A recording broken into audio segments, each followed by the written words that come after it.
Okay. So nakikita niyo na po yung aking slide. Nakikita niyo po yung aking slide. Amen po. Okay. So Jesus Christ as the ultimate prophet. What does it mean? Ang ibig sabihin po ng ultimate, alam naman po nating lahat, ang ibig sabihin po yan, iyan na yung pinaka-final, the very last, the conclusive, the terminal, or the highest degree. So, ibig sabihin, pag tinawag natin si Christ as the ultimate prophet, wala nang hihigit pa sa Kanya. Wala nang mai-compare sa Kanya. At dito, sa paksang ito ay isa lamang sa mahalagang paksa na tinatawag natin ang Panginoong Hesus na bilang Kristo. Okay? So, yung salitang Christ ay sa wikang Grego is Christos.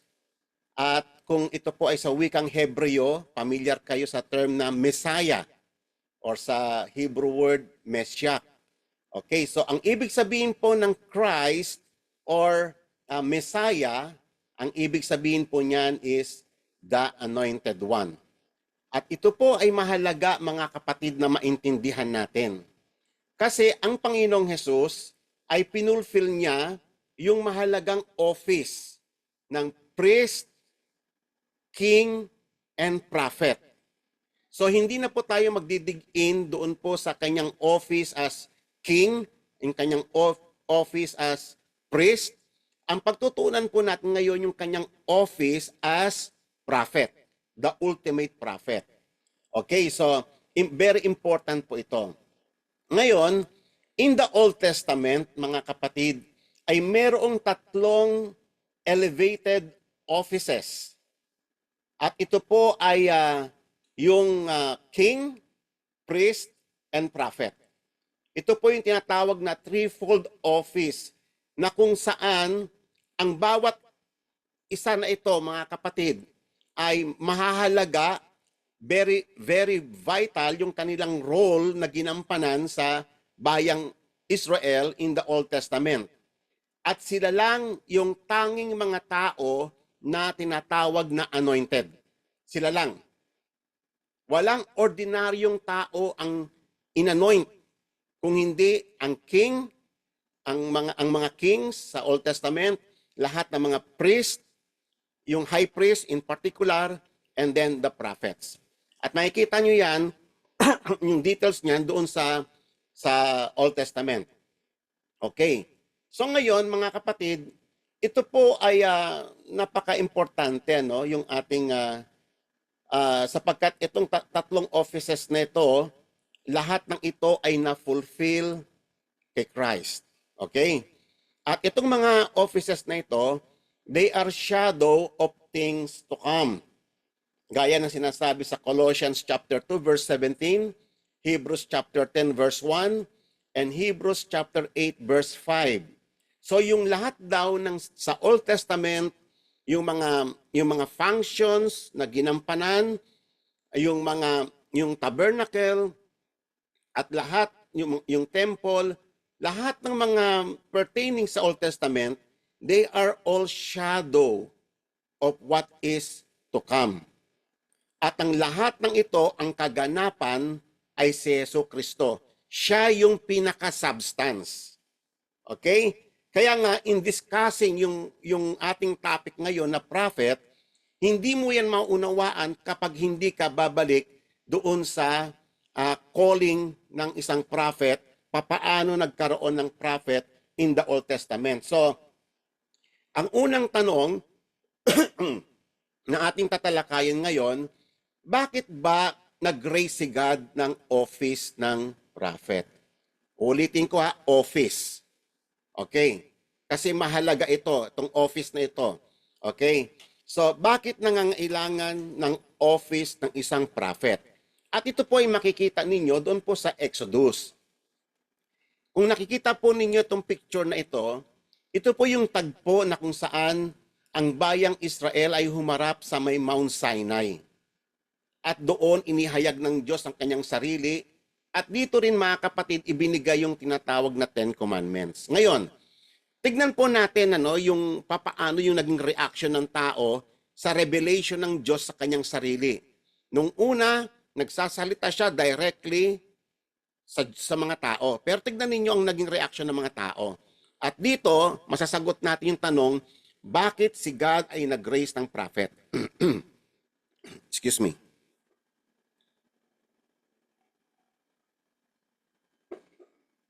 Okay. In verse 18, so all the people perceived the thunder and the lightning flashes and the sound of the trumpet and the mountain smoking. And when the people saw it, they trembled and stood at a distance. Then they said to Moses, "Speak to us yourself, and we will listen. But let not God speak to us, or we will die." Sa sobrang takot, hindi makontain ng bayang Israel yung presensya ng Diyos. Nakakatakot nga naman siguro, kahit kayo kapatid, kung tayong lahat nandyan tayo nung tagpong uyan, matatakot ka talaga, manginginig ka sa takot. Nakakatakot talaga kasi kumukulog, kumikidlat, lumilindol, may tunog ng trompeta, pusikit yung mga ulap, and then nagsasalita ang Panginoon. Nakakatakot talaga. Kaya nga, naiintindihan natin dahil sa weakness ng tao, ito yung statement nila. Moses, ayaw namin ang Diyos ang magsalita sa amin directly. Ikaw na lang magsalita para sa amin. Okay? And then verse 20, sabi ni Moses, Moses said to the people, "Do not be afraid, for God has come in order to test you, and in order that the fear of Him may remain with you, so that you may not sin." So the people stood at a distance. So nung nakita nila yung kabanalan ng Diyos, yung majesty ng Diyos, mula noon, ganito pala ang Diyos. Nakakatakot pala siya, kaya they stood at a distance. Ayaw nilang lumapit sa Panginoon. So, while Moses approached the thick cloud where God was. So, and because of that, ayaw ng tao na lumapit sa Diyos at ayaw nila ang Diyos na directly na magsasalita sa kanila, then nagsalita ang Panginoon. Tinugon ng Panginoon yung panalangin ng mga tao. So ito na po, sa Deuteronomy na po tayo. Kanina, Exodus chapter 20 tayo. Okay, so sa Deuteronomy 18, sabi ng Panginoon, "The Lord your God will raise up for you a prophet like me." Kasi si Moses, dahil siya ay isang propeta, at hindi lang po siya yung unang hari ng Israel, in a sense, parang hari po yung kanyang role. Kasi siya yung nagsasaayos, nagro-rule sa bayan ng Israel. But at the same time, he is a prophet of God. Why? Kasi siya yung tagapagsalita ng Diyos sa mga tao. Kaya ang sabi ng Panginoon, "The Lord your God will raise up for you a prophet like me from among you, from your countrymen, and you shall listen to him." Sabi ng Diyos, pag ako ay nag-raise ng prophet, ay makinig kayo sa kanya. Verse 16, This is according to all that you asked of the Lord your God in Horeb on the day of the assembly, saying, "Let me not hear again the voice of the Lord my God. Let me not see this great fire anymore, or I will die." So, inulit ng Diyos yung statement nila. Okay. So, because of that, sabi ng Panginoon in verse 17, "The Lord said to me, they have spoken well. I will raise up a prophet from among their countrymen like you, and I will put my words in his mouth, and he shall speak to them all that I command him." So that's the role of the prophet. Malinaw po ba yun mga kapatid? So ibig sabihin, ang prophet ay mouthpiece siya ng Panginoon. Sinasabi niya yung sinabi ng Diyos, yung pinapasabi ng Panginoon. Hindi siya nag-iimbento ng kanyang salita. Hindi yung para bang, nafe-feel ko sabi ng Panginoon, parang nangungusap ang Diyos sa puso ko, Parang ganito ang walang parang. Talagang malinaw, audibly, kinakausap talaga ng Diyos ang prophet at ang sinasabi nila ay hindi figment ng kailang imagination, kung hindi yung salita mismo ng Diyos, yung very voice of God, the very command of God, the very law word of God, ang sasabihin lang ng isang totoong propeta. Okay? Malinaw po ba sa inyo yun, mga kapatid? I will put my word. Si God ang maglalagay ng kanyang salita sa bibig nila. Hindi yung prophet, yung para bang nagsasalita lang siya ng parang babbling, alalalala. Hindi po ganon. Si God mismo ang magsasalita ng malinaw yon, kasi ang tao parang conveyor lang ng kanyang mga salita. Okay. And he shall speak to them all that I command him. It shall come about that whoever will not listen to my words, sabi ng Panginoon, na sasabihin ng propetang iyon, pag merong hindi nakinig, which he shall speak in my name. So nakikita ninyo, no, ang prophet, ang totoong prophet, he speaks in the name of God. Alam naman natin, mga kapatid, it is a very serious business na ikaw ay magsasalita ka, gagamitin mo ang pangalan ng Diyos. Kasi may commandment ang Panginoon, you shall not use God's name in vain. Don't dare to speak na sinabi ng Panginoon na wala naman siyang sinasabi. Okay? Kasi, pero, yung totoong propeta, actually, he is speaking about the coming of Jesus Christ. So, lahat ng mga propeta noon na nag-raise, lahat ng iyon, picture niya, ang pinaka-end nun ay si Christ, the ultimate prophet. Okay? So, whoever will not listen to my words, na dala-dala ng propeta na sinugo ko, which he shall speak in my name, sabi ng Panginoon ng banta niya, I myself will require it of him. Mamaya, babalikan po natin yung statement na to ng Diyos. Kapag hindi tayo nakinig, pag matigas ang ulo natin, may sarili tayong statement other than na yung sinabi talaga ng Panginoon, ang sabi ng Panginoon, ire-require ko ito sa Kanya kasi hindi siya nakinig doon sa propeta na ipinadala ko. Okay, this is very serious matter, okay? So nakita po natin ang function ng isang prophet. Dinugtungan pa ito doon sa may Numbers chapter 12 verse 6 to 8. He said, hear now my words, sabi ng Diyos. If there is a prophet among you, I, the Lord, shall make myself known to him.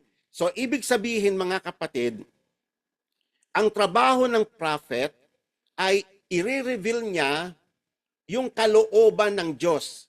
Sasabihin niya kung ano yung pinapasabi ng Diyos sapagkat naiintindihan ng prophet na sa pamamagitan ng revelation na yon ay inihahayag ng Diyos ang kanyang sarili sa kanyang bayan. Uulitin ko. Kaya nga nakakatakot yung nagsasalita itong mga false prophet na ginagamit ang pangalan ng Panginoon na sinasabi lang sabi ng Diyos, hindi naman sinasabi ng Diyos. Actually, nakakatakot yon. Kasi ang totoong prophet na sinugo ng Panginoon ay sabi niyang ganon, sasabihin niya yung patungkol sa akin. So yung prophet, hindi siya nagsasalita about himself. Hindi sarili niya ang pinopromote niya. Kung hindi inire-reveal niya, ang laman ng kanyang mensahe is revelation of God Himself. Okay? So, ang mga mode ng revelation ng Diyos is either in a vision or through a dream. Okay? So, gaya ng nakita natin sa ibang mga prophets na merong nagpakita siya sa vision, yung iba naman sa dream. But, in the case of Moses, sabi niyang ganon, Moses, my servant, he is faithful in all my household. Sabi niya, kakaiba si Moses sa lahat ng mga prophet. Why? Kasi with him, I speak mouth to mouth, even openly. So si God ay nagsasalita sa kanya, hindi yung para bang nauulinigan ko yung sabi ng Panginoon, hindi yung parang sabi ng Diyos, hindi ganon. Hindi guni-guni. Ito, si God mismo ay nagsasalita mouth to mouth at napaka-open. Ibig sabihin, napaka-clear, audibly, si God nagsasalita sa kanya. Okay? So, and not in dark sayings, hindi malabo, talagang malinaw. Okay?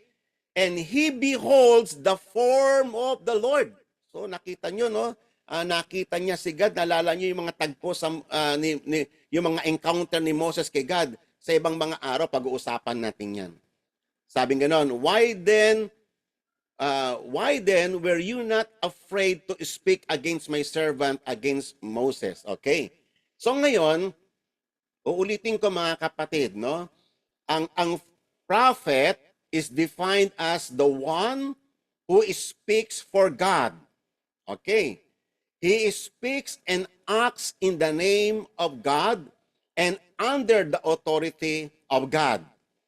So siya, wala siyang sariling agenda. Wala siyang sariling salita. Hindi niya salita yon yung sinasabi niya. Salita ng Diyos yun. That is the true prophet. Okay?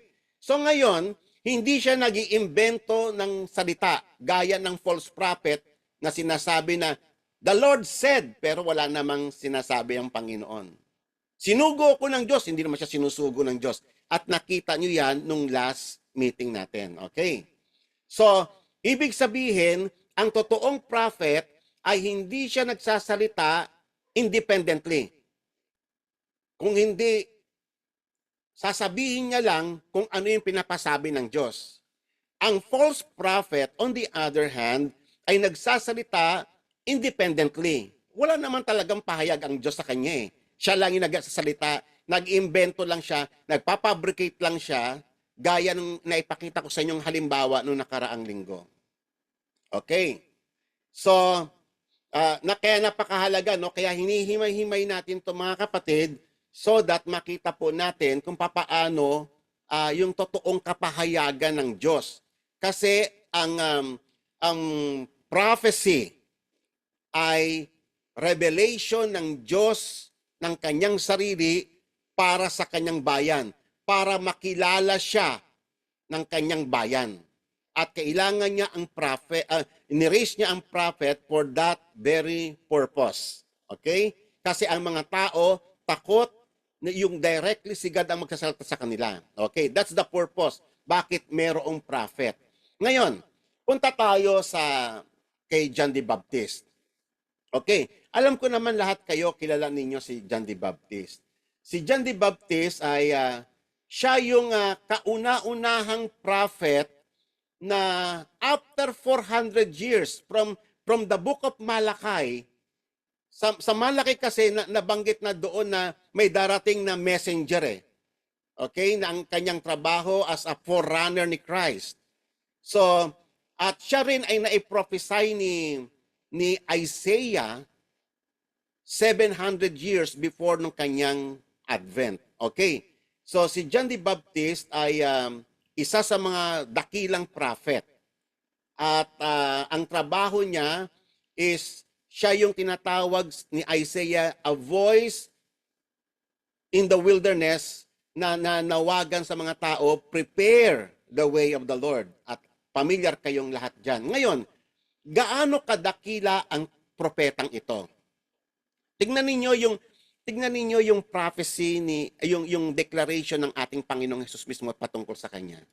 Sabi ng Panginoon sa kanya, truly, truly, I say to you, among those born of women, there was not arisen anyone greater than John the Baptist. Wow!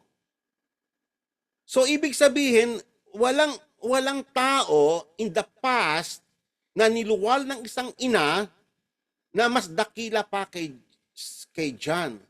Hindi natin alam ang details ng buhay ni John. Pero ito ay testimonyo mismo ng ating Panginoong Hesus patungkol sa kanya. Kaya nga minsan mapapaisip ka, is he greater than Isaiah? Alam natin, may mga kinikilala tayo, mga tinatawag natin na mga major prophets, si Jeremiah, si Ezekiel, si Daniel. Lahat ng ito ay mga mga God-fearing na mga tao in the Old Testament, mga great prophet ito. Pero ayon sa testimonyo ng Panginoon, si Jesus mismo nagsabi, there has not arisen anyone greater than John the Baptist. Okay? Yet the one who is least in the kingdom of heaven is greater than he. Okay? So nakikita po natin yung statement ng Panginoon. Ibig sabihin yung pinakamababa. Okay? Yung nagpapakababa sa Panginoong Jesus. Siya ay magiging dakila sa kanyang kaharian.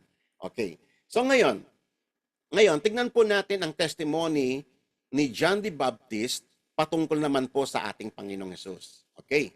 So, sa may John chapter 1, so ito po yung account in verse 29 up to verse 34. The next day, he saw Jesus coming to him and said, behold, the Lamb of God who takes away the sin of the world. And this is he on behalf of whom I said, after me comes a man who has a higher rank than I. So nakita nyo, no, ni-recognize ni John yung supremacy ni Christ. A higher rank than I. So ni-recognize niya si Christ as a greater prophet. Kasi siya, great na siya eh. Di ba? Sa mata ng Panginoon. Pero, itong ibabautismo niya, ang Panginoong Yesus, is a greater prophet than him. At tignan pa natin yung kanyang testimony. John testifies saying, I have seen the Spirit descending as a dove out of heaven, and he remained upon him. So, witness siya. So, na-witness niya yung Trinity God eh. Siya yung unang-unang taong naka-witness sa Trinity God eh. Okay.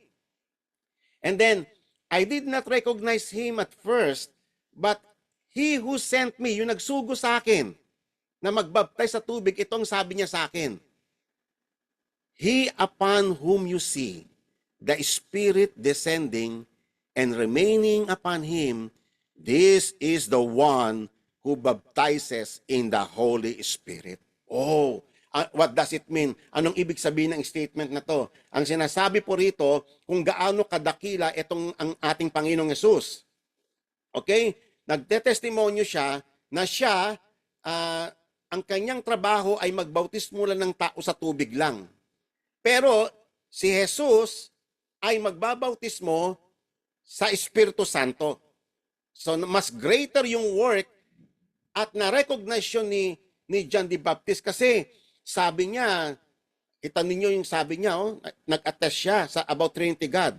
I myself have seen and have testified that this is the Son of God.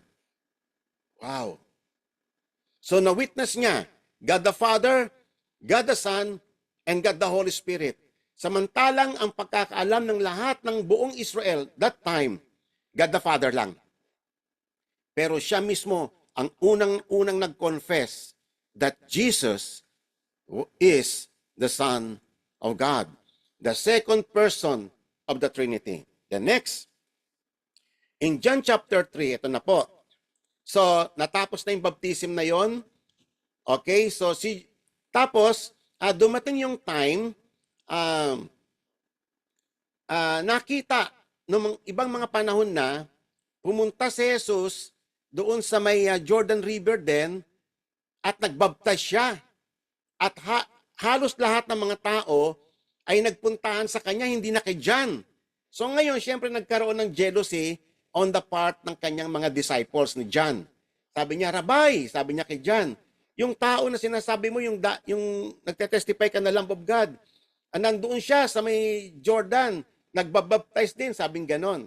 And then, sinaway sila ni John. Sabi ni John sa may verse 27, John, what?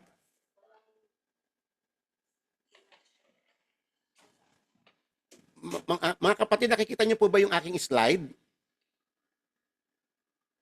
Hello? Amen po, Pastor. O, so Yes nakikita po. ninyo kasi sabi ng miss ko, nawala daw yung nag-blackout daw yung sa kanya.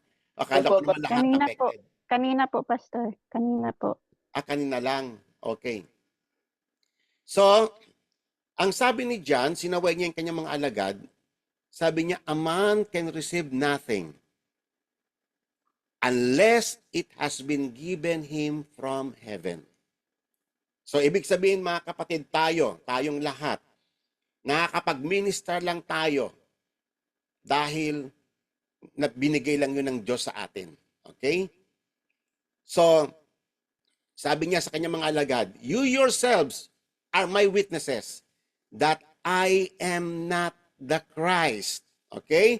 So nakita niyo no, na-identify ni John si Jesus Christ as the Son of God, the Christ. But I have been sent ahead of him. Kasi yung nakita niya sinabihan siya pag nakita mo yung bumaba yung Spirit, yun ang Son of God. That is the Christ. So nireveal na kay John. Okay, so, and then ang sabi niya, he who has the bride is the bridegroom. But the friend of the bridegroom who stands and hears him rejoices greatly because of the bridegroom's voice.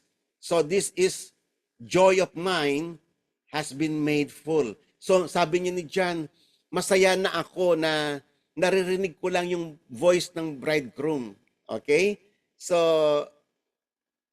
yun, ganun ibinaba ni John yung kanyang sarili sa harapan ng Diyos. Kaya nga sabi niya, he must increase and I must decrease.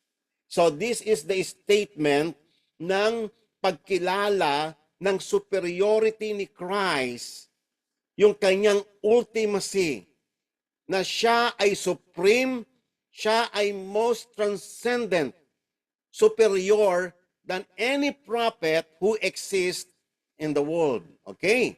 So ngayon, and then let's proceed. At ang sabi niya in verse 31, he who comes from above is above all. He who is of the earth is from the earth and speaks of the earth. He who comes from heaven is above all. What he has seen and heard, of that he testifies, and no one receives his testimony. He who has received his testimony has set his seal to this, that God is true, for he whom God has sent speaks the words of God, for he gives the Spirit without measure. So, ang ibig sabihin ni John, ganito, no? Si Jesus galing sa itaas, sabi niyang ganon. Ako, tagalupa lang ako. I speak. Lahat ng sinasabi ko is earthly. Samantalang si Jesus na galing sa langit, he speaks of heavenly things. Amen po ba? Ang ibig sabihin, ng implications ng statement na ito ni John, lahat ng mga prophets na nag-exist sa kasaysayan ng Israel, mula nung time ni Moses, lahat sila earthly and speaks of earthly things. Yung kailang revelation about God is partial. Walang isa man sa mga prophets in the Old Testament ang naipahayag na nila yung buong buo yung will ng Panginoon.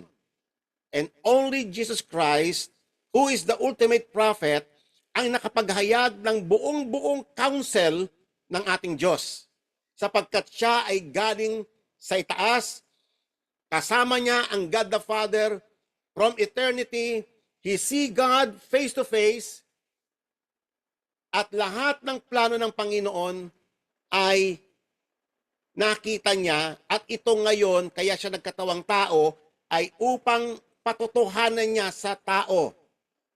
Kaya nga napakabigat ng mga pagtuturo ni Jesus. Napakabigat ng kanyang mga statement, sapagkat lahat ng iyon ay testimony ng kung sino ang Diyos, ano ang kanyang kalooban, at ano ang pag-asa na meron tayo. Okay? So siguro naman mga kapatid ngayon pa lamang ay nauunawaan ninyo bakit si Jesus is the ultimate prophet. Mamaya mas maraming pa tayong maunawaan. At ang nakakalungkot nito ganito. No one receives his testimony. Kaya mga kapatid, no, siguro madalas ninyong marinig sa akin yan. Ang Biblia ay testimony ng Diyos. Yes. And we have to listen to Him sapagkat ire-require yan ng Panginoon pag hindi mo pinakinggan ang testimonyo ng Panginoong Yesus. Ang testimonyong ito ay hindi lamang para lamang sa tenga natin. We must obey every testimony of Jesus Christ. Otherwise, God will require it to us. At makikita niyo mamaya sa kanyang mga statement. He who has received his testimony has set his seal to this, that God is true. For he whom God has sent speaks the words of God, for he gives the Spirit without measure. Amen? So si Jesus Christ, dahil galing siya sa langit, He reveals the ultimate truth about the will of God. The full counsel of the will of God. Inihayag niya pati ang mga bagay na darating sa hinaharap. At walang makakapag-supersede, walang makakapag-compare kay Christ sa talagang exceedingly extent ng kanyang revelation about God. Amen. Kasi He is the second person of the Trinity. Siya ay supreme in all things, yung kanyang supremacy over all power and authority, as great high priest, as King of kings and Lord of lords, and as the ultimate prophet. Now, this is John's final admonition. Sabi niya, the Father loves the Son and has given all things into His hand. He who believes in me has eternal life. But he who does not obey the Son will not see life, but the wrath of God will abide on him. Amen? So, binabalaan ng Panginoon ang lahat at ine-encourage niya ang mga naniniwala sa Panginoon sa kanyang mga salita. Ang lahat ng naniniwala sa declaration, sa lahat ng testimonyo ng Panginoong Yesus ay pinapagkalooban niya ng buhay na walang hanggan. Ngunit lahat ng mga nagtutuya sa salita ng Panginoon, those who reject the words of His testimony, the wrath of God shall abide on them. Nakakatakot po yan. Okay? Kaya nga, ang admonition sa atin mga kapatid, ang sabi ng, naalala nyo nung sa may transfiguration, nagsalita mismo ang God the Father from heaven. At na-witness ito ng ilang apostles niya. Sila Peter, si John, sabi rito, while he was still speaking, a bright cloud overshadowed them, and behold, a voice out of the cloud said, "This is my beloved Son, to whom I am well pleased. Listen to Him. Listen to Him." Church, listen to His testimony. Lahat kayo na nakikinig sa gabing ito, you must listen. At siya lang ang pakikinggan nyo, wala nang iba. Kung merong iba na nagsasabi, na sabi ng Panginoon, you must listen to the voice of our Lord Jesus Christ. Sapagkat iyan mismo ang tagubili ng Panginoon. And if we do not listen, kung tayo ay magpe-persist sa ating stubbornness of our soul, the Lord will require it. Sabi niya kanina sa Deuteronomy 18. He will require it. Kaya nga ang babala niya sa Hebrews chapter 4 verse 7. He again fixes a certain day. Today, sabi niya ganon, saying through David, after so long a time, just as he have said before, today, if you hear his voice, Do not harden your hearts. Alam nyo, kaya ko ito binibigyan ng emphasis ng mga kapatid kasi tayo matigas ang ulo natin eh. Mas naniniwala tayo sa tinig ng mga false prophet kaysa sa tinig ng ating Panginoong Hesus mismo. Kaya binabalaan ko kayong lahat ngayon sa gabing ito. Sino ang inyong pakikinggan? Sino ang inyong Panginoon? Nasaan ang inyong loyalty? If you listen to the voice of the false prophet around you, you will suffer the consequences. I advise you, listen to the very words, to the testimony of our Lord Jesus Christ. Amen? At ito, this is for your own good. Amen. Okay. So, in Hebrews chapter 1, verses 1 to 3. Verse 1. God, after He spoke long ago to the fathers in the prophets, in many portions and in many ways. So, ibig sabihin, mula doon kay Moses hanggang kay John the Baptist. Sabi niya, in these last days, sa panahon na ito, has spoken to us in His Son, the ultimate prophet, whom He appointed heir of all things, through whom also He made the world, and He is the radiance of His glory, the exact representation of His nature, and upholds all things by the word of His power. When He had made purifications of sin, He sat down at the right hand of the Majesty on high. Dito sa statement na to, mga kapatid, ay makikita ninyo yung threefold office ng Panginoong Yesus as Christ, the Anointed One. Una, as the ultimate prophet, kasi siya na yung final words, nagsalita ang Diyos sa atin sa pamamagitan niya. He speaks to us God's words. He reveals to us the mysteries of God and His kingdom. Okay? And as king, sabi rito, He is the appointed heir of all things. Pamilyar kayo kung kayo ay pamilyar sa Psalms chapter 2. Yan ay pangako sa Kanya, sa Kanyang kingship. Ibibigay ng Diyos ang lahat. Inappoint niya si Christ as the heir of all things. Okay? And as a priest, sabi niya rito, He offered a perfect sacrifice once and for all to settle our sins before God. Okay? So yan po ay statement ng ultimate, ng the Anointed One. The Christ. Okay? As priest, as king, and as prophet. Okay? So next slide. Ang patutuo ng Panginoong Yesus, sabi niya sa may John chapter 12, beginning verse 44. Now Jesus cried out and said, the one who believes in me does not believe only in me, but also in Him who sent me. Amen? So that is the implication.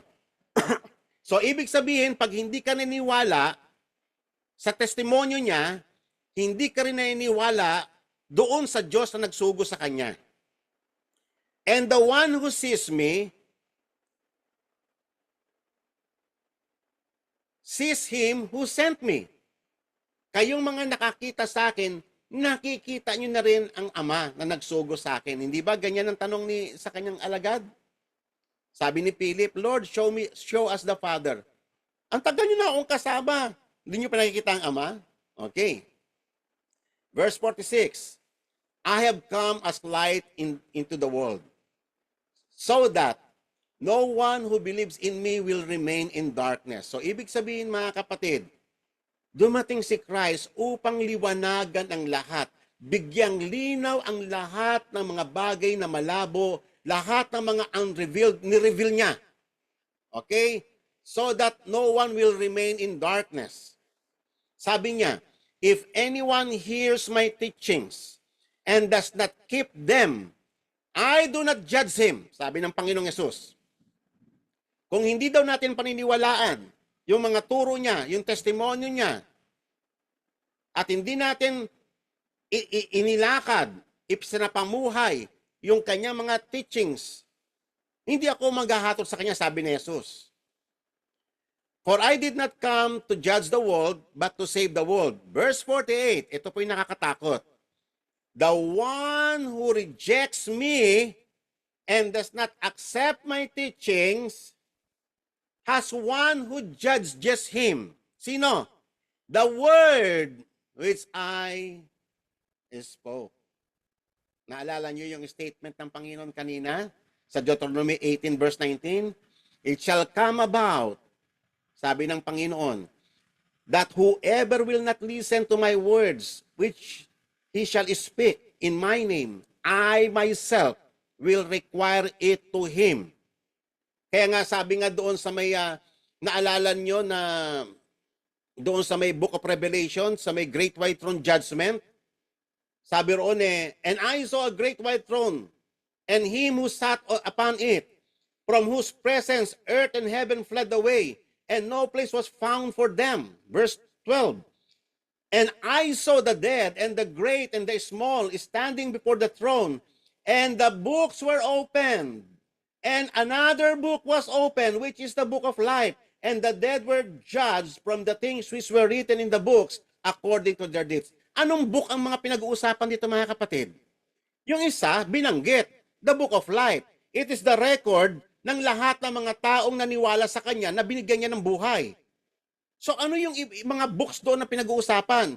Lahat ng books na yon na pinag-uusapan ay ang mga teachings ng Panginoong Hesus, yung kanyang mga testimonyo na isinulat sa Biblia. Kaya pag hindi natin pinaniwalaan ang Biblia, yung mga nakasulat doon, at mas pinapaniwalaan natin, mas nakikinig tayo sa mga false prophets sa mga paligid natin, haharap ka sa Panginoong Hesus sa Day of Judgment. At ang hahatol sa iyo, yung mismong salita na hindi mo pinakinggan at mas nakinig ka sa tinig ng mga false prophet. Amen po ba, mga kapatid? Listen. Listen to him, sabi ng ating Ama. Listen to him alone. Okay? That will judge him on the last day. For I did not speak on my own, but the Father himself who sent me has given me a commandment so as to what to say and what to speak. And I know that his commandment is eternal life. Amen. Kaya nga, mga kapatid, kung talagang nais nyong maligtas, listen. Kasi pag nakinig kayo sa Panginoong Hesus lang, at hindi kayo nakinig sa ibang mga doktrinang naglipana dyan sa paligid na dala-dala ng mga false prophet, pag hindi kayo tumigil sa kakapakinig sa mga false prophet sa paligid ninyo, ire-require yan ng Diyos sa inyo. Okay? And I know that His commandments is eternal life. Therefore, the things I speak just as the Father has told me. Amen. So ngayon, tignan naman natin yung nature ng office ni Christ as the prophet. Paano si Christ, paano siyang prophesy? Okay? Paano niya, ano yung mga inihayag niya na kalooban ng Panginoon? Okay. Una, okay, kung kayo nabasa niyo yung Sermon on the Mount, chapter 5, chapter 6, chapter 7, yun po ay Sermon on the Mount. Yan po, mga kapatid, ay ni-reveal ni Christ as a prophet. Nagsalita siya, sinabi niya ang salita ng Diyos. Ano yung totoong kahulugan ng batas ng Diyos? He speak as a prophet. Tingnan niyo yung mga statement niya. Actually, mahaba ito Basahin niyo na lang, mga kapatid. Assignment po ninyo yan. Chapter 5, verse 21. You have heard that the ancients were told, you shall not commit murder, but whoever commits murder shall be liable to court. But now I say to you, that whoever who is angry with his brother shall be guilty before the court. And whosoever says to his brother, you good for nothing, or you fool, shall be guilty before the Supreme Court. And whoever you say fool shall be guilty enough to go into the fiery hell. At marami pa yan, yung patungkol sa pakikiapid. Sabi niya nung una, na pakinggan ninyo, huwag kayo makikiapid. Pero ngayon, sinasabi ko sa inyo, sinasabi ko sa inyo na ang tumingin lang sa babae nang may mahalay na pagnanasa sa kanyang puso, nakikiapid na siya sa kanyang puso. Okay? So nilinaw niya kung ano yung totoong meaning ng law. He speak very clearly the will of God. So yan po ay role niya yan as a prophet. Another thing, si Jesus ay nagsalita through many parables. Diba? At nakita nyo doon sa may parable na i-reveal kung ano yung mystery ng Kingdom of God. At walang sino mga prophets in the old ang nakapagpahayag ng tulad ng kapahayagan ng Panginoong Yesus. Kaya sabi niya, mapalad ang inyong mga mata sapagkat sila'y nakakita at nakakapakinig ang inyong mga tainga. To you it has been granted to know the mysteries of the Kingdom of Heaven. Sino yon? Yung mga hinirang ng Panginoon. Binigyan tayo ng Diyos ng pandinig. Binuksan ng Diyos ang ating mata upang makita natin ang katotohanan, the reality of the Kingdom of God. But to them it has been granted, for whoever has, to him more shall be given, and will have an abundance. But whoever does not have, even what he has, shall be taken away from him. Kaya mapalad ka, kapatid, kung isa ka sa bukas ang paningin. Mapalad ka kung nakikita mo si Jesus. Mapalad ka kung napapakinggan mo ang salita ng Panginoon, kung bukas ang tainga mo sa salita niya mismo. Kasi kung sarado ang tainga mo sa kanyang mga salita, ibig sabihin, ang tenga mo bukas na bukas sa mga false prophet at delikado ka, kapatid. Amen po ba? Listen, nagsasalita ang ultimate prophet. In the book of John, si Christ lang ang nakapag-reveal about the triune God. Habang nire-reveal ng Panginoon yung salvation natin by the grace of God, ay kalakip ang revelation ng Diyos na sinasamba natin. The one God na sinasabi in the Old Testament. Na ang one God pala na yon is three distinct person. God the Father, God the Son, and God the Holy Spirit. Okay?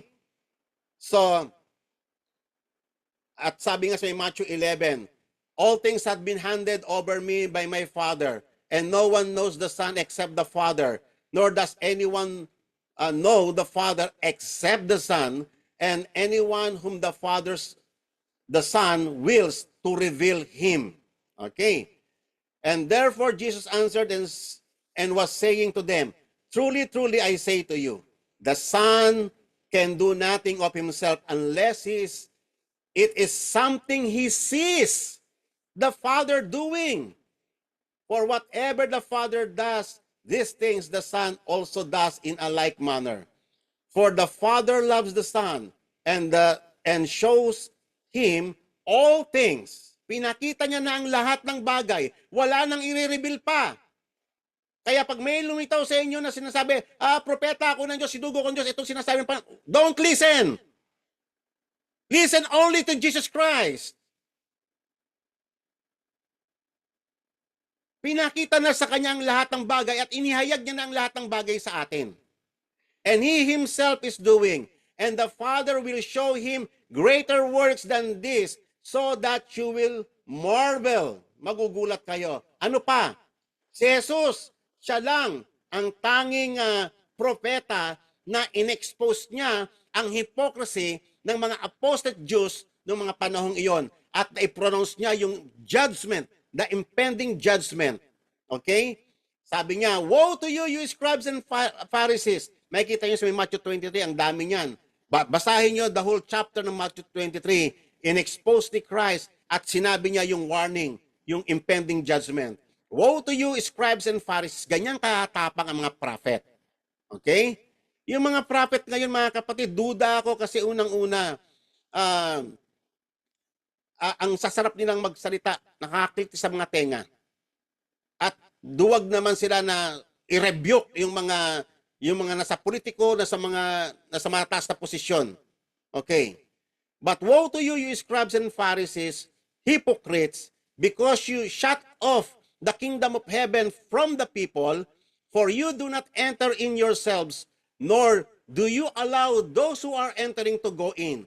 Woe to you, scribes and Pharisees, hypocrites, for you are like whitewashed tombs, which on the outside appear beautiful, but inside they are full of dead men's bone and all uncleanness. So you too outwardly appear righteous to men, but inwardly you are full of hypocrisy and lawlessness. Fill up then the measure of the guilt of your fathers, you serpents, you brood of vipers. How will you escape the sentence of hell? Truly I say to you, all things will come upon this generation. Yung generation na yung sinasabi niya is the 70 AD, the destruction of Jerusalem. Na-prophesy niya yan. Kaya rito makikita ninyo, na-prophesy ni Jesus Christ ang destruction, sabi niya sa mga alagad niya in chapter 24.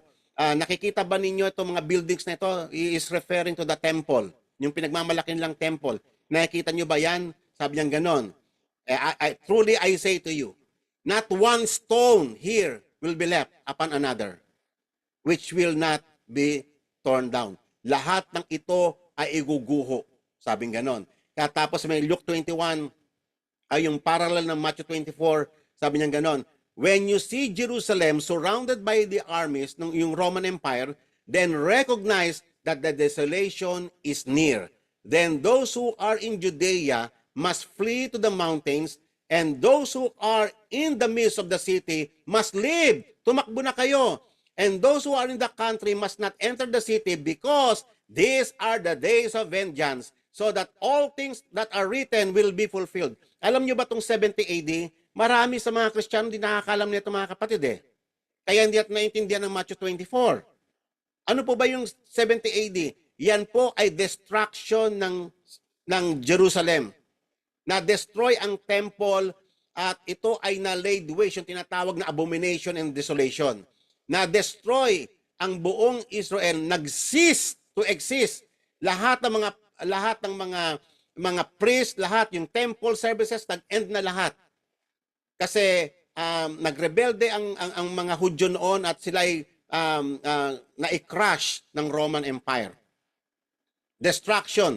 Inabandon sila ng Panginoon because of their perpetual backsliding. Importante sa historya yung 70 AD. At iyan ay naiprophesy ng ating Panginoong Yesus. Okay. So ngayon, naisabi rin ng Panginoong Yesus yung kanyang death and resurrection 3 times. Kaya nga, hanggat maari nga sana, ayaw ng apostles na mangyari yon, pero sinaway ng Panginoong Yesus si Peter. Sabi niya, get thee behind me, Satan. Sabi niya ganon. Kasi kailangan mangyari, kailangan siyang mamatay. Okay? And then, yan po ay lahat ng itong sinasabi ko sa inyo. Ito po yung office, the nature of Christ's office as prophet. Okay? Papaano niya dinideclare yung kalooban ng Panginoon, papaano niya inihahayag, ina-unfold ang mga bagay na mangyayari sa inaharap. Okay? And then, now he said to them, these words which I spoke to you while I was listening to you, that all things that are written about me in the law of Moses and the prophet and the Psalms must be fulfilled. Then he opened their minds to understand the scriptures. That's the mystery behind. Bakit kami na mga tagapagturo naiintindihan namin ang salita ng Panginoon? Bakit kayong mga nakikinig ngayon, bakit ninyo naiintindihan ang salita ng Panginoon? It is because of us, or it is because the Lord Himself opened our minds. Okay? So, finally, sa Book of Revelation, kung nabasa niyo ang Book of Revelation, inihayag na ng Panginoon ang lahat ng bagay, yung end of all things, even yung end ng Jerusalem, ng temple, yung Old Testament na symbols, lahat ng iyon nag-end na siya at naipakita na ng Panginoon yung new things to come, yung finality, even the judgment ipinakita sa may Book of Revelation. Kaya nga ang revelation, mga kapatid, is the revelation of Jesus Christ. It is the last book written na ni-reveal ng Panginoon kung ano ang mangyayari pati sa hinaharap. Okay?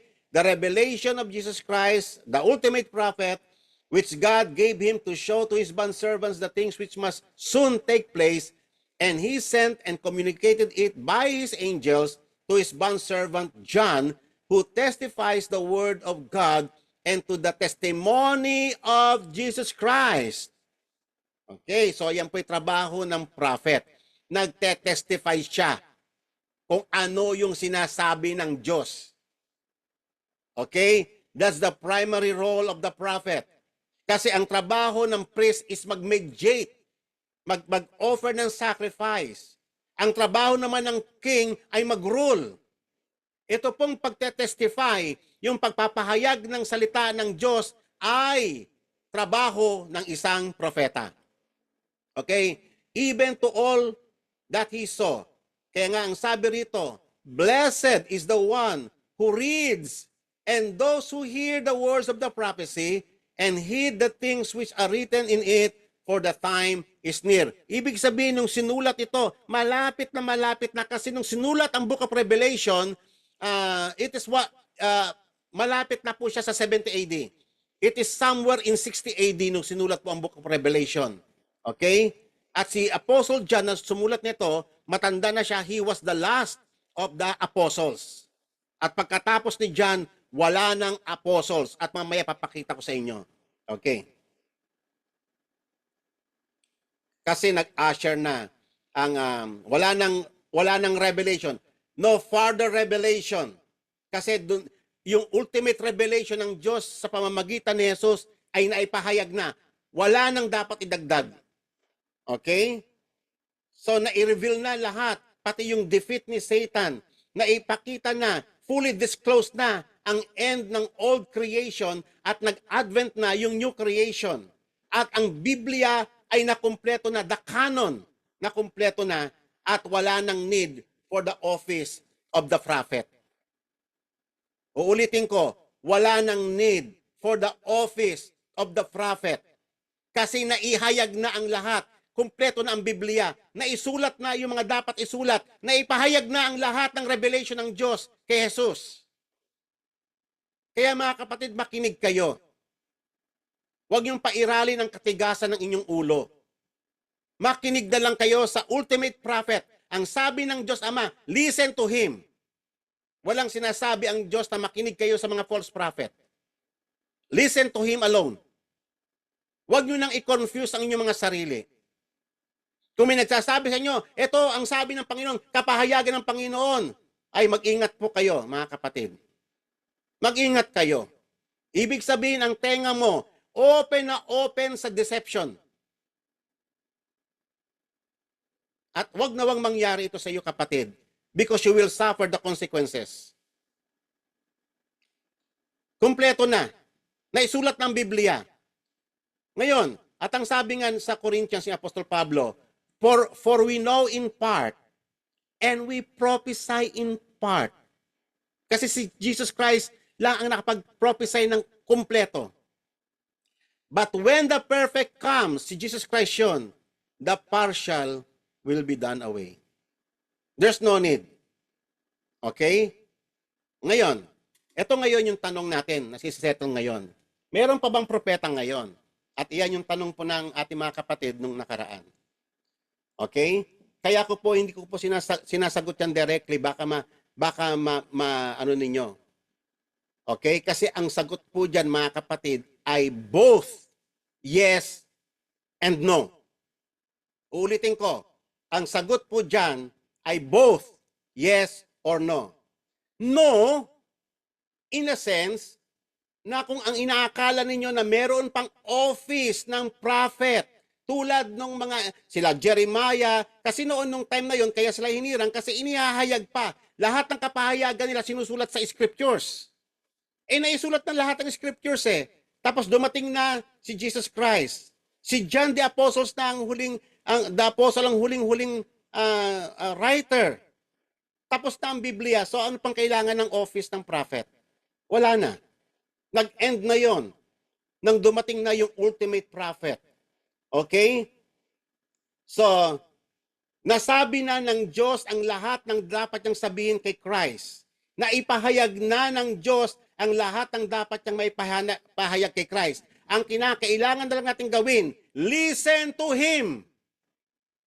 Listen to the testimony of Christ. And do not listen to the false prophet. Malinaw po ba yun, mga kapatid? Magiging mahirap lang sa inyo intindihin ito kung ang tainga ninyo ay bukas na bukas sa mga false prophet. If you entertain them, panigurado, magiging very dull ang inyong tenga. Magiging mahirap intindihin sa inyo yung aking pagtuturo ngayon. Okay? It was completed. No further need for further revelation because the canon of scriptures has been completed. Kompleto na. Naisulat na lahat ng Biblia. Tapos na, from Genesis to Revelation. Okay? Lahat ng prophets noon, sinusulat nila lahat ng kapahayagan at ngayon, it was now part of the scriptures. Okay. Ngayon, yes, ang isang sagot naman is yes. Why? Kasi, mga kapatid, listen, hindi nyo ba alam, mga kapatid, because of our union with Christ, tayo ay naging heirs of Christ sa pamamagitan ng Panginoong Yesus. Tayong lahat ngayon, dahil ang ating Panginoong Yesus na ating sinasampalatayanan, He is the ultimate priest, the ultimate king, and the ultimate prophet. Yung kanyang mga offices na yon ay patuloy nating ginagampanan ngayon. Tayo, mga kapatid, ay may calling tayo na as priest, king, and prophet. Sabi nga sa 1 Peter chapter 2, you are a royal priesthood. Sabi sa Revelation chapter 1, verse 16, He made us kings and priests. Okay? Sinabi po yan sa may Revelation, twice na nabanggit niya sa Revelation na ginawa niya tayong priest and king. Okay? Tayo, mga kapatid, kasama yan sa ating calling. Yung office ng prophet, yung office ng priest, yung office ng king, close na. Okay? Pero, tayo, because of our union with Christ, na kung siya yung nag-occupy ng ultimate office, dahil tinawag tayo ni Kristo, ay ginagampanan natin yung role as priest and prophets and king. King kasi in a sense that we exercise dominion sa mundong ito. We rule with Christ. At malinaw yan. Minsan tatalakayin natin, we are reigning with Christ. We are taking dominion through Christ. Okay? Pag-uusapan natin yan minsan. At tayo, mga kapatid, we are called as priests, as a kingdom of priests. Tayo ay nagme-mediate sa mga tao. Kaya nga minsan, hindi nyo napapansin, mismo ang unbeliever, nagte-testify sila na alam nila na malapit tayo sa Diyos, kaya pag may mga gathering, ikaw pinagpipray ng mga unbeliever. Testimony yan na, you are man of God. Kasi priest talaga tayo. Trabaho natin mag-mediate sa mundong ito. Okay. So as a prophet, ang trabaho ng prophet, mga kapatid, ay hindi na yung fortune teller, kasi ang mga prophet ngayon para ma-fortune teller eh. Nakikita ko, ganito. Hindi na po ganun yun. Tapos na ang mga prediction. Tapos na ang mga foretelling. Tapos na po yun. Okay? So tayo, ang trabaho natin as a prophet, we declare and we proclaim what has been declared, what has been already proclaimed by our Lord Jesus Christ. Kung ano na yung ni-reveal ng Diyos kay Jesus, yun na lang ang pinoproclaim natin as prophets of Christ. Kasi tayo, trabaho natin, mga kapatid, ang mag-prophesy. Amen? Trabaho natin. Ang tawag po dyan ay foretelling. Yung foretelling, yan po yung office ng mga prophets noon. Pino-foretold nila yung mga kung ano yung kalooban ng Diyos, yung revelations ng Diyos na sinulat sa Biblia. pinoforetold nila kung ano yung mga things to come hanggang sa maisulat ang lahat ng Biblia. Tayo ngayon mga kapatid ay as a prophet through Christ, we foretelling. Ano ibig sabihin ng foretelling? O, yung foretelling muna. Foretelling is to tell in advance the coming of future events by supernatural means, declaring the revealed plan of the Lord pertaining especially to the establishment of the kingdom of God. Kasi noon, tinatatag para ng Panginoon yung kanyang kingdom eh. Pero ngayon, nung dumating na ang Panginoong Jesus, na-declare na ang kingdom, naitayo na ang church, di ba? Naisulat na ang scriptures. Ano pang kailangan? Tapos na lahat eh. Amen? Maliban na lamang kung sasabihin ng mga false prophets sa paligid ninyo, ay hindi pa kulang pa. Kulang pa yung ginawa ni Christ. Kulang pa yung kapahayagan ni Christ. O yan. Yan ang problema kapatid. Kaya ngayon mga deliverance, delikado yan mga kapatid. Huwag ninyong entertainin yan. Kasi ang mga deliverance, kulang yung ginawa ni Christ. Sinasabi nila na kailangan pa silang i-deliver uli ng mga tao.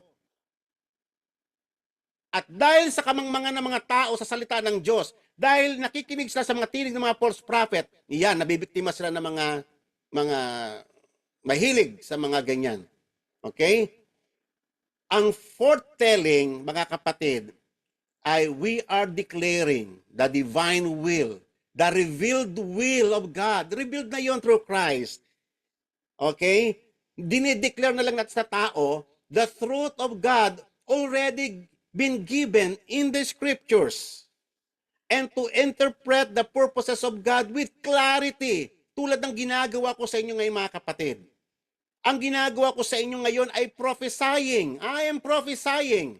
I am declaring to you the words of God. Amen. Kaya wag na kayo maghanap ng isolated office ng prophet. Pag may nagsabi na siya ay prophet ng Panginoon, napaka-exclusive, napaka-special, automatically false prophet yan. Sapagkat kayong lahat ng believers in Christ, lahat tayo ay prophet ng Panginoon. Pero hindi na foretelling. Foretelling. We are declaring the revealed will of God and we explain it to the people with clarity to be their guide for their lives in every area of life and thought. Amen? Kaya nga ang prophecy, hindi lang puro predictions. Ulitin ko mga kapatid ang totoong prophecy, hindi puro prediction, hindi yung puro parang fortune telling, hindi parang manghuhula. Hindi po ganyan ang prophecy. If you declare the word of God, you are a prophet of Christ. Amen. But the one who prophesies, sabi sa 1 Corinthians 14 verse 3, speaks to men for what? Edification, exhortation, and consolation. Kayo mga kapatid sa mga oras na ito, hindi ba na-edify kayo? Wag lang kayo magagalit sa akin, sa passion kong magturo. Na-edify kayo if you truly listen to the voice of the Lord because I'm telling you the truth. At hindi opinion ko ang tinuturo ko sa inyo. I'm just telling to you with clarity kung ano yung purpose ng Panginoon. Amen? Wala nang bagong revelation, wala nang bagong definition ng mga prophecy. Kasi may narinig akong ganyan eh. Kasi iba na yung prophecy noong Old Testament, iba na yung prophecy ngayon. Oh, saan mo nakita yon? Show me the scriptures. Wala na. Walang ganon. Okay? Kaya nga, mga kapatid, yung mga nagsasabi na, I feel the Lord is telling me. Naku, mag-ingat na po kayo dyan. I sense the Lord is speaking in my heart. Ay, naku. He might want me to do this and do that. Sabi ng Panginoon, inuutusan niya daw ako na pumunta ako ng Jerusalem. Mismo kamag-anak ko, narinig ko mismo yan. Misguided. O di naman siya nakapunta ng Jerusalem. O lumalabas ba na sinungaling yung espiritu ng turo sa kanya? I think this is the Lord trying to tell me. This is The Lord is impressing in my heart. No. Ang Diyos ay either magsasalita siya very vivid, very clear, either through dreams, through visions, or face-to-face tulad kay Moses. Hindi product ng imagination. Hindi guni-guni niya yun. Amen. Amen po ba? So ngayon, patapos na po tayo. So sa kasaysayan ng mga propeta, kay Moses, kay Joshua, kay Elijah, kay Elisha, sa Panginoong Jesus at sa mga apostles. Etong marami mga propeta, no, sa in between sa mga ito. Pero hindi lahat nagmiracle ang Panginoon. Dito lang sa tatlong tagpong ito, sa panahon ni Moses at ni Joshua, ang daming mga miracles, signs and wonders. Ganon din sa may panahon ni Elisha at ni Elijah, ang daming mga signs and wonders. Pagdating sa kay Jesus at saka sa mga apostles niya, ang daming signs and wonders. Pero yung ibang mga propeta, wala namang mga wala namang mga miracles, signs and wonders, wala naman eh. They are just declaring the plain words of God to the people. At yung span ng mga signs and wonders is very limited. Hindi all throughout. For example, nung time ni Joshua at saka ni Moses, about 65 to 70 years. Ganon din ng panahon ni Elijah at saka ni Elisha, 65 to 70 years. Ganon din ng panahon ni Jesus Christ at saka ng apostles. Okay?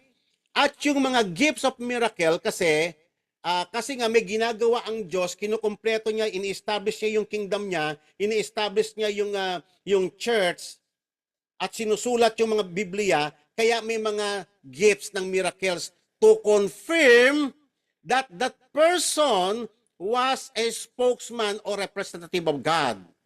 Patunay lang po yun, mga kapatid. Kaya gaya nga nung kay Elijah, yung binuhay yung anak ng isang balo. So sabi ng woman, nung nabuhay na yung anak niya, sabi niya kay Elijah, "Now I know that you are a man of God and that the word of the Lord in your mouth is truth." So na-confirm by signs and wonders na na siya ay totoo ngang sugo ng Panginoon. Okay? So ngayon, ito po, napakaganda po nito, no? Ito po ay sa Ephesians chapter 2, verse 20 to 22. Sabi niya rito, tignan ninyo nung binibuild ang church. Okay? Having built on the foundation. So, anong foundation yan? Foundation ng church. Okay? Kaya niya ni-raise ang mga prophets and apostles. The kingdom of God, ini-establish ng Panginoon. Having been built the foundation, on the foundation of the apostles and prophets, Jesus Christ himself being the cornerstone, in whom the whole building, being fitted together, growing in a holy temple in the Lord, in whom you also are being built together into a dwelling of God in the Spirit. Amen? Ngayon, ang church, mga kapatid, ay was founded hindi sa mga tao. It was founded on the very person and work of Jesus Christ. Amen? At ang mga apostles and prophets are the foundation builders. Okay? So, sila yung naglay ng foundation. At dapat yung mga prophets and apostles, hindi sarili nila ang pinipreach nila. Ang pinipreach nila si Jesus Christ. Kung sino si Jesus sa buhay nila. Amen? Minsan sa mga church na nagiging bida yung mga pastors, yung mga prophets, yung mga so-called apostles. Hindi si Christ eh. Amen. So tayo ay naglelay sila naglelay ng very important na task, laying the foundation, the solid rock foundation ng Panginoon sa buhay ng bawat believer. Amen? Ako sa inyo mga kapatid, wala akong pinipreach sa inyong iba. Hindi ko pinipreach ang sarili ko sa inyo. Si Jesus lang ang tinatanghal ko. Kahit makalimutan na ninyo ako, hindi ako ang mahalaga rito. Ang mahalaga ay maiwan sa inyong mga puso ang dalisay na salita ng ating Panginoong Yesus. Iyon lang. Masaya na ako doon. Amen? Hindi ko hangad yung maging tanyag ako. Wala akong ano dyan. Sapat nang si Christ ang portion ko. Si Christ ang treasure ko. At wala nang iba. Kagalakan ko na yung magturo ng kanyang mga salita. Sapagkat ang false prophet, hindi po ganyan. Sarili nila ang na-exalt. Kaya nga yung mga false prophet, may mga jet plane eh. Mayayaman yung mga iyan. Okay? So maging maingat kayo. Huwag kayong padideceive mga kapatid sa mga naglipa ng mga false prophet.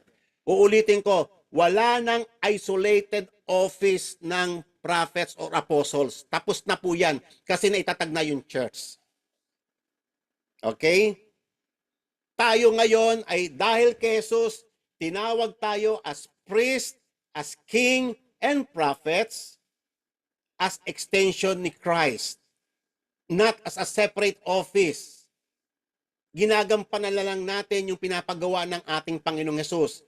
Siya yung ating priest, the high priest, the great high priest. Siya yung ating King of Kings and Lord of Lords. At siya rin yung ating ultimate prophet. At tayo yung kanyang mga emissary, mga ambassadors ng mga kanyang mga offices na ginagampanan. Naiintindihan nyo ba yung mga kapatid?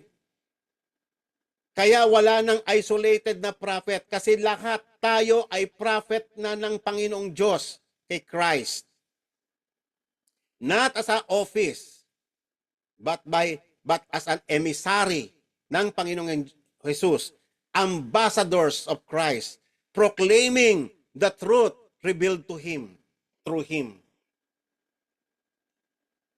Ayan. Yan po ang Bible. So yung mga prophets in the Old at saka yung mga apostles in the New Testament, ang purpose nila kaya sa tinawag ng Panginoon ay para ihayag ang kalooban ng Panginoon. Para maisulat yung lahat ng kapahayagan na yon, maisulat sa Biblia. Yan.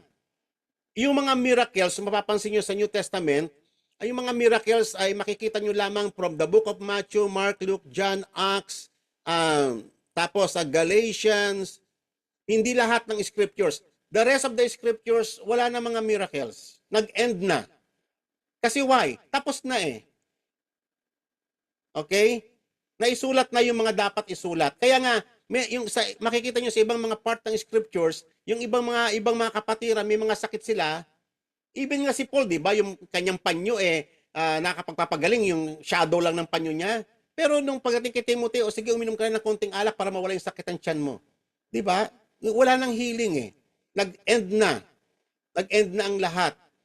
Okay? Lalo na nung natapos na yung canon, yung Book of Revelation, tapos na yung scriptures.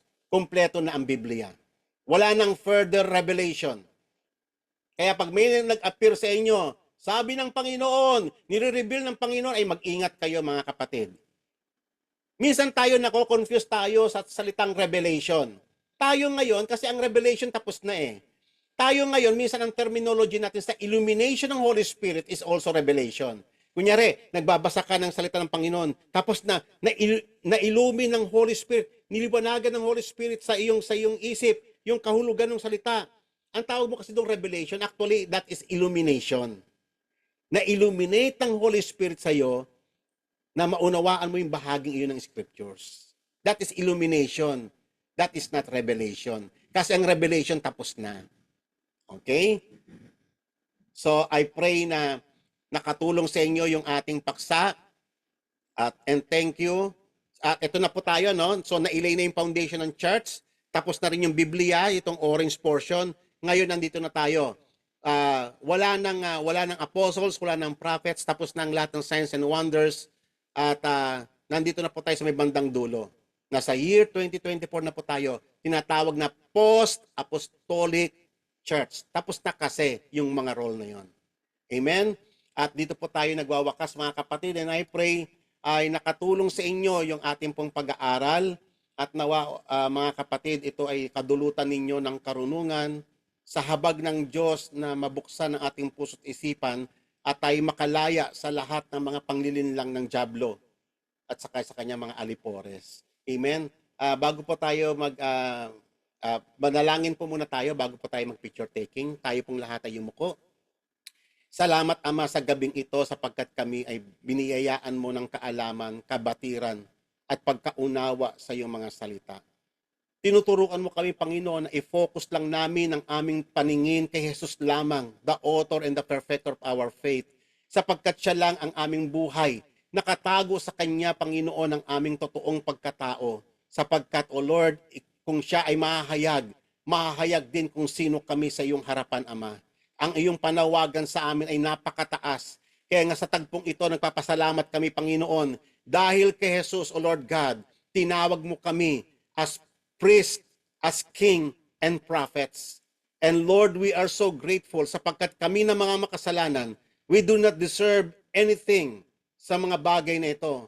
But, O Lord, you crowned us, O Lord God, with honor, dignity, and glory. Lord, tinanggal mo ang pangit na bahagi ng aming buhay, ang mga nakakahiyang bahagi ng aming kasaysayan. Lord, you lift up our heads, O Lord God, at ginawa mong, Panginoon, you turn our sorrows into joy. You turn our ashes into beauty. You clothe us with garment of righteousness. You gave us dignity, honor, and glory. Salamat, Panginoon. At Lord, nawa, sa gabing ito, O Lord, pinagsisisihan namin ang mga panahon na kami ay nakikinig sa mga false prophet.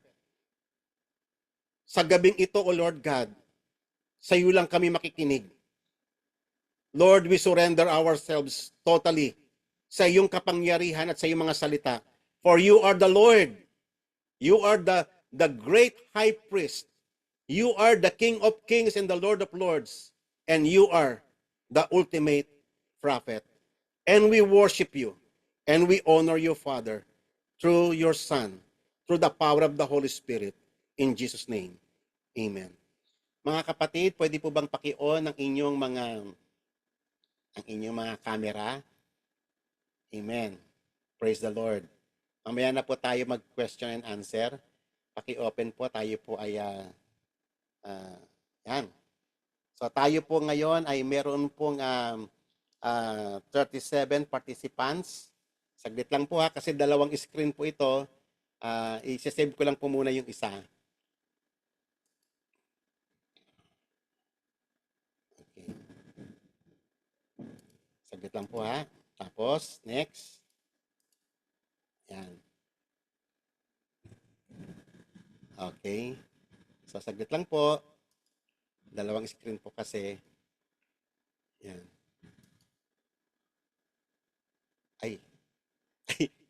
Mali. Ulitin ko po, sorry na ano kayong isa. Balik ko lang po. Sorry po uli. Yan. Yan, pwede na pong i-close. Thank you po sa inyong lahat.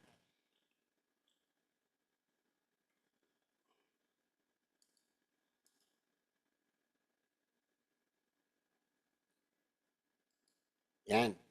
Okay, so purihin po ang Panginoon. Sister Joy. Amen. Purihin ng Diyos sa mensaheng ibinaba sa bawat isa. Amen. Alam ko na pagpala po tayo, nagkaroon po tayo ng karunungan na nagkaroon sa Kanya. Kaya meron na tayong awareness, di ba? Tinuturuan tayo ma-identify natin kung paano natin papahalagaan ang Kanya mga sila through our Christ, Holy Jesus Christ. Amen. Pwede po mag-unmute kung meron po kayong gustong i-share o ipahayag o katanungan kay Pastor sa abot na makakaya na maisagot. Sister Beverly, na ano po, nasagot na po ba yung question mo last naliwanagan na po, please?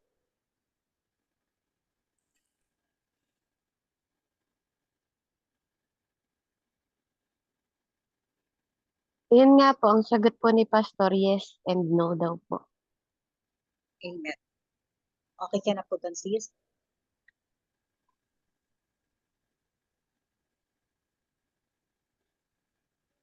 Okay na po kasi ibig sabihin lang po ano, Pastor, kasi parang nakakalito lang po kasi sinasabi mo doon sa yes or no mo na totoo and we are yung ganun na po siya ano, pero part siya na ma-edify ang church. Amen po.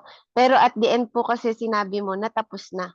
Wala na pong prophet, wala nang apostol, and Yung wala nang office, healing. yung office sis, yung office ang Ay, close. yung office po. Sige po. Kasi ano po, Pastor, eh, parang nakalito lang, parang nung dulo, nalito lang po ako. Tayo is under the office of our Lord Jesus Christ. Amen. So, purihin po ang Panginoon. So, malinaw po, Pastor, na kung meron pa pong mga peke, syempre mas mauna pong merong true pa rin, 'di ba? Kaya wag lang po na gamitin talaga na maitas yung pangalan nila at hindi si Jesus Christ talaga ang hinahayag po ng mga prophet, no? Kung meron po. Kaya mag-iingat. Tama po yung sinabi ni Pastor na mag-ingat tayo, no, sa pakikinig natin. Tsaka hindi tayo magre-rely doon lang. Talagang sa Diyos po talaga tayo. Tama naman po yun. Kaya yun yung malinaw sa akin na ang Panginoon po talaga ang totoong the beginning and end. Sabi nga, He is the beginning and end. He is the ano nga, sa kaya po malinaw po sa akin yun. At purihin po ang Panginoon kasi ano po kasi they are the part pa rin po talaga eh. It is written naman nasa Ephesians 4 po that it will equip the church. Amen po ba? Na part pa rin po sila kasi wala naman pong nakasulat sa Bible na tinanggal na po ang mga totoong propeta. Lahat Tama po tayo ba, sis, Pastor? lahat tayo with the same calling na wala nang isolated. Amen. Sige po. Purihin po ang Lord and to God be the glory po sa bawat isa. Amen. Thank you, Sister Beverly. Sino pa ang gusto mag-unmute? Pastor Art, meron kang gustong idagdag? Meron kang gustong katanungan po? Yes. Good evening, Pastor Jess. Opo. Ang ganda na pinili ni Pastor Jess, Eraskin. Opo. Hindi kasi, no? Meron mga, kasi baka hindi ko lang nabasa, meron mga apostol na babae. Pastor, Good question. meron bang apostol na babae? Hindi lang po 'yon. Meron bang bishop na babae? May pastor ba na babae? Yan mga Isa pa yun. Kasi, ako hindi naman tayo sa, yung ano lang, kasi sa totoo lang, kung ano yung nakasulat, dapat yun ang sinasabi natin. Hindi tayo lalabag sa nakasulat. At dapat alam natin, yung sinasabi natin, ayon sa kalooban, at inihayag na nga ng Panginoong Kristo kasi tinutuloy lang natin na dahil sa pagkabag sa atin ng Panginoong Kristo, tinawag tayo mga patinong ama, di ba? Ama, Anak, Espiritu Santo, nakilala natin. Dati hindi nga natin alam yung Espiritu Santo. Ano trabaho niya sa buhay natin. Nakakalungkot lang talaga.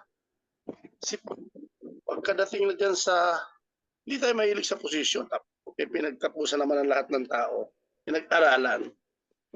Kaya lang, pagdating na sa pagkatawag, nagugulat ako Apostol Elizabeth, ang tapang pangangaral, matapang pa sa gawain ng Diyos.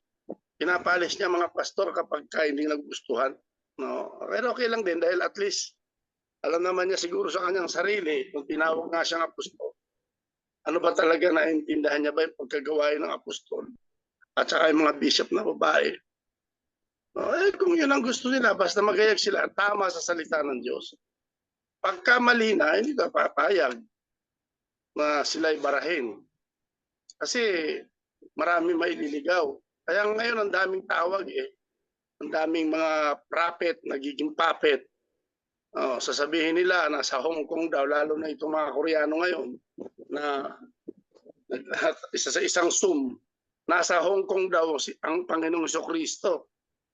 Sabi ko, sige kapatid, lagi niyo sinisingit na sa gawain ng Diyos.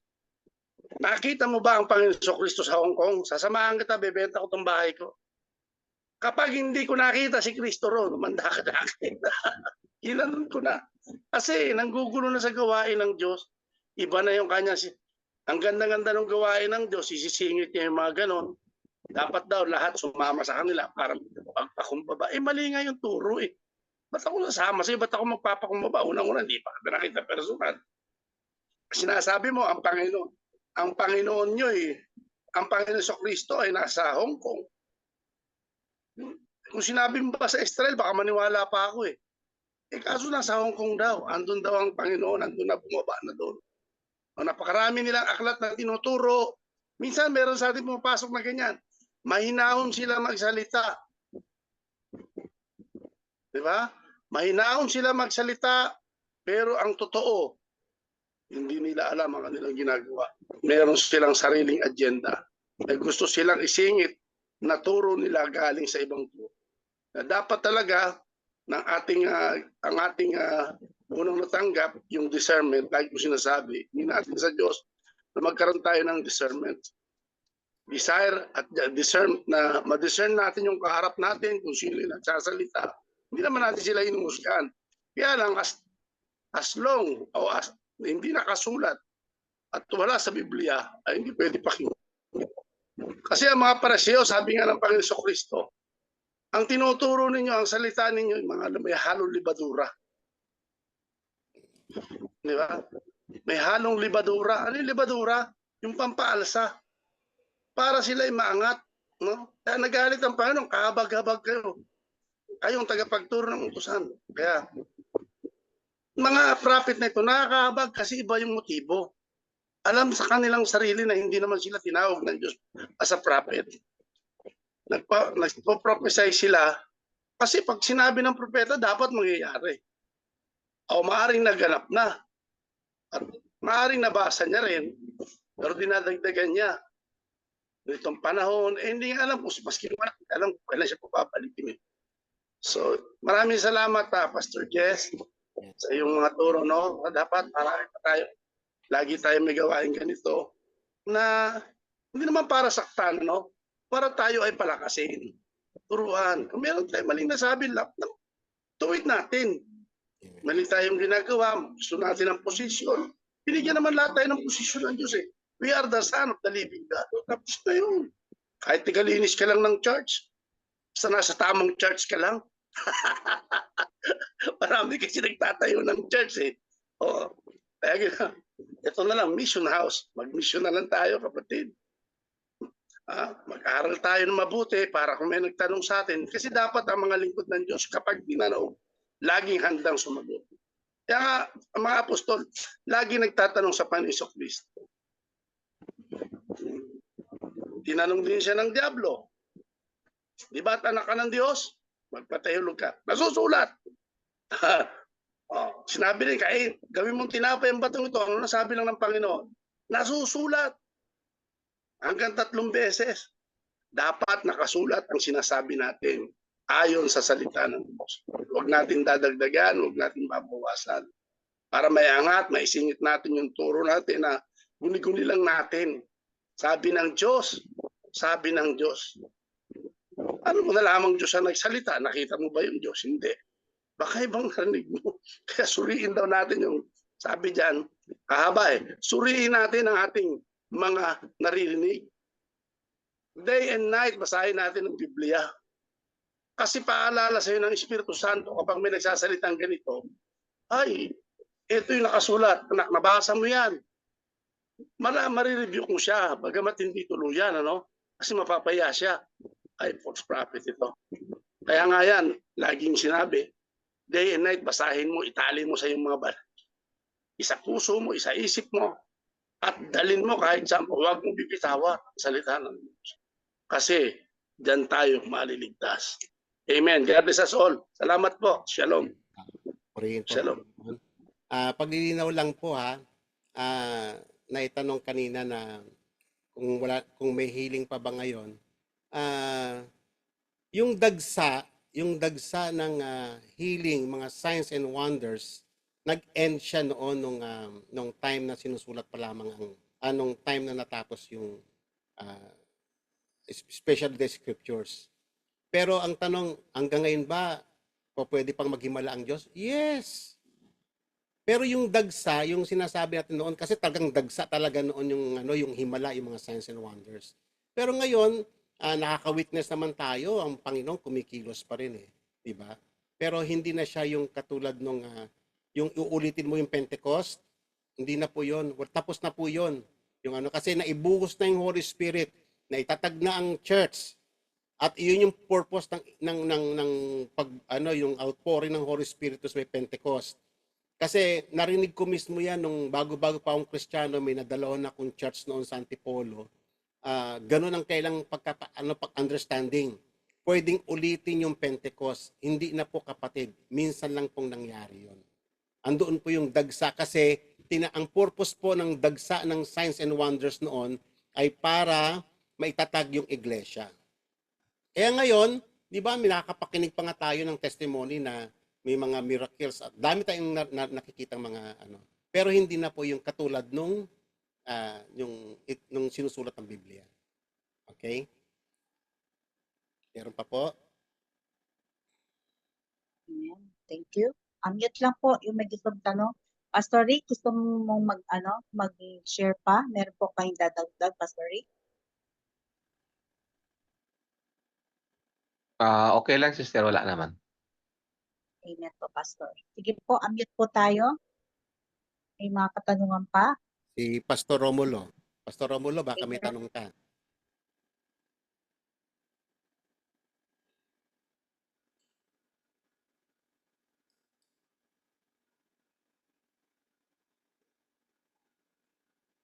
Habang hinintay natin si Pastor Romulo, sino pa ang gustong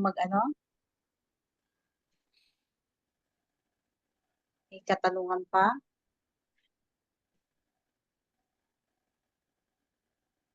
Pastor, habang nahinintay po, Pastor, katulad po ngayon, nauuso po ang mga Zoom meeting, nagkakandak ang mga leaders, at mga pastor na nag-i-invite po ng iba't ibang mga teachings po. Gaano po, po yun? Ano po ang pananagutan po ng mga leaders o pastor na yung katulad na may mga naituturo po na hindi naman po biblical? Ano po ang sa kasalanan po ng Mismong si James, nag-warning si James sabi niya gano'n. Maganda yung desire na maging takapagturo.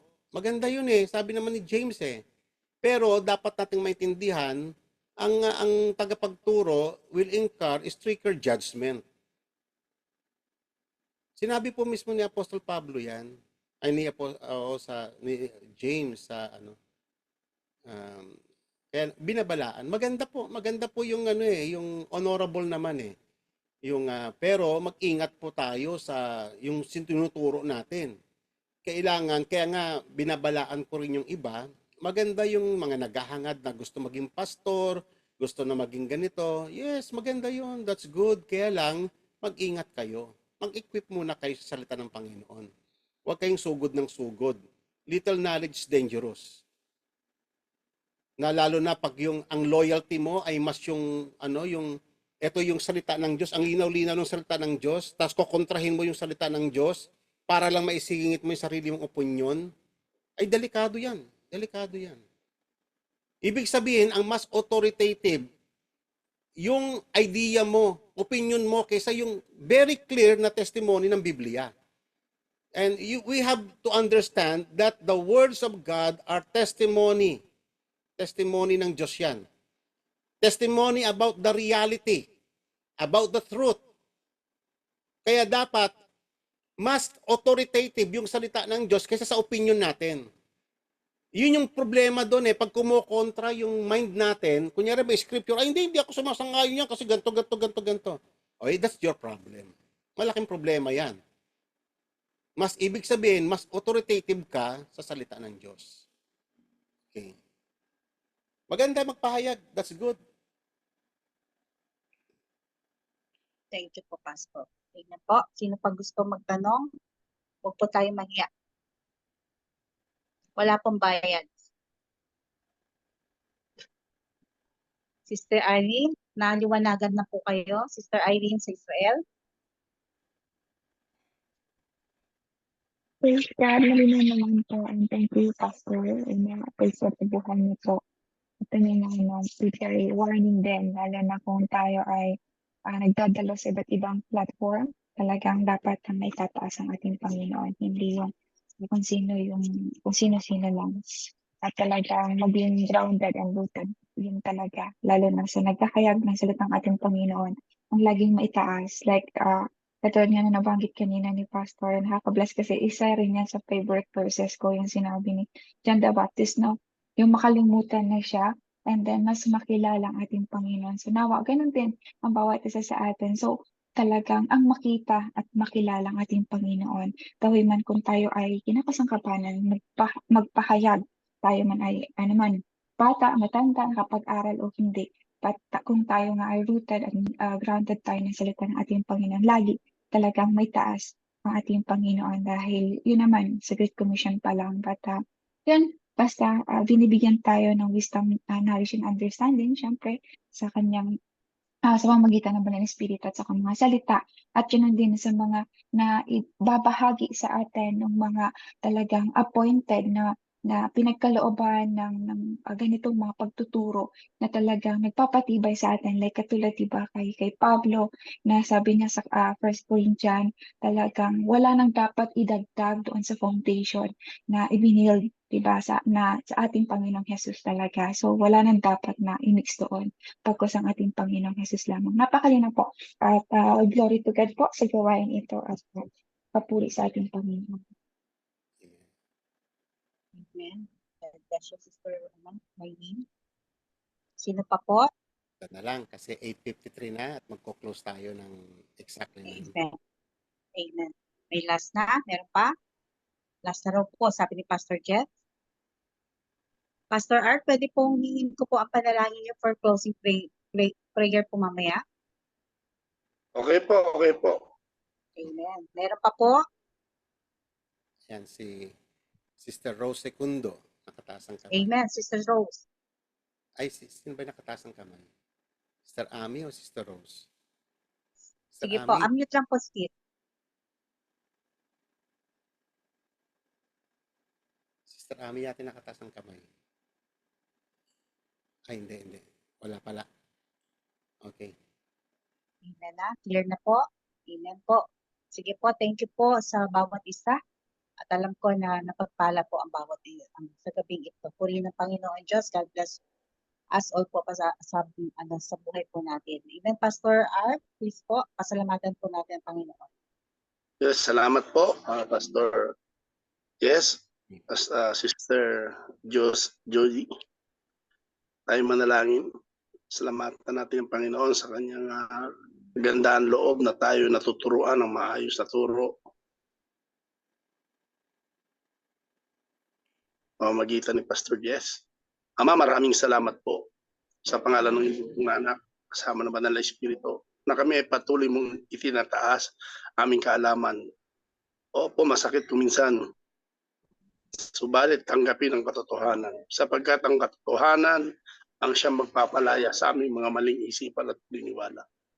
Ilayo mo po kami sa mga maling turo, Panginoon, sa mga taong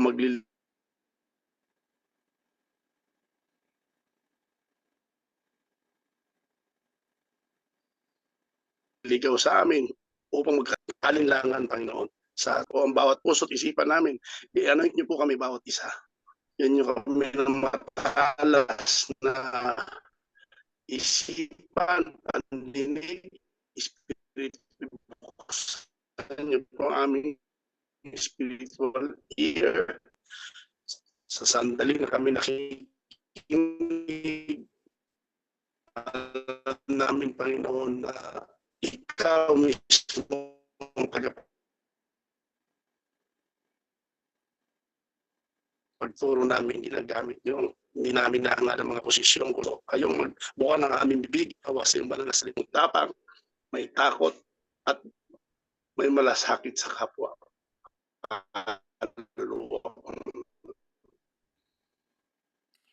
Salamat po sa gawain nito. Bless mo ang bawat isa at nawa ang kanilang mga tanong sa kanilang isipan ay nasagot na Panginoon sa pamamagitan ni Pastor Jess. Salamat po sa buhay ni Pastor Jess.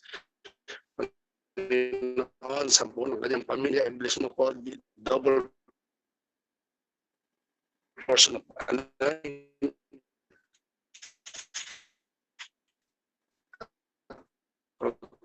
Protection.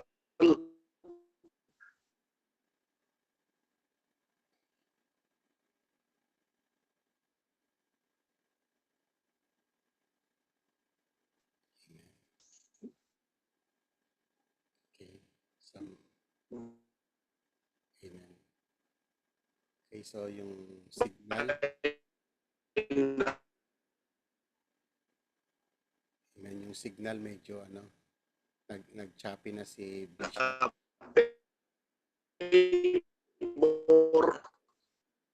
Panginoon. At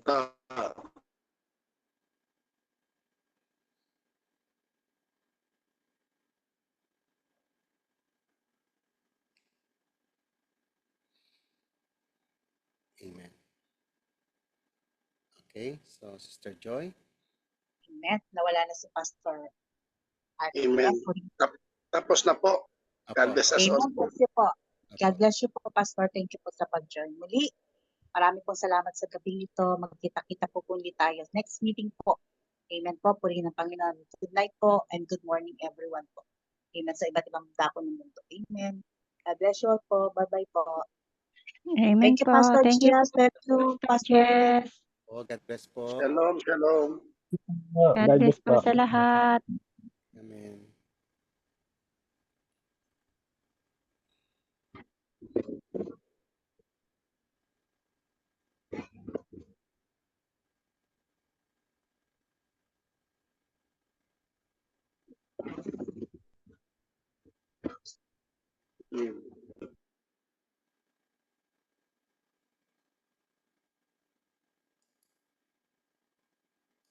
Thank you po, Pastor, at sa bawat isa. Shalom po.